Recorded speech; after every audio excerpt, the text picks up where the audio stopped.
元宵是小过年，也是看灯会加歌灯的日子。不过今年元宵呢，气象署是提醒讲，拜二、拜三全台湾落大雨，温度也会较热，平均日搁在降7度。尤其是北台湾的民众，这几天到衫就要掀出来穿，才袂去感着。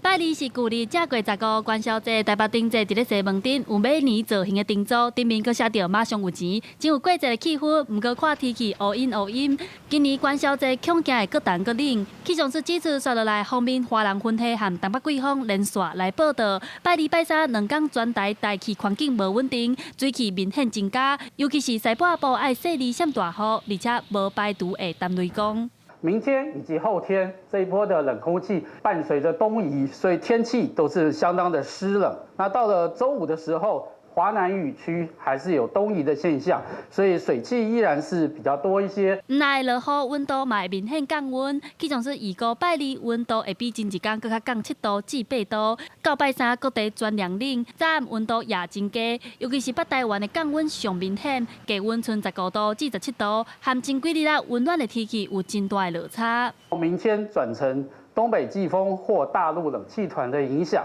明天的这个北部还有东北部地区的高温只有在19到21度之间，那跟今天来讲比的话，大概会下降大概7、8度左右。中部的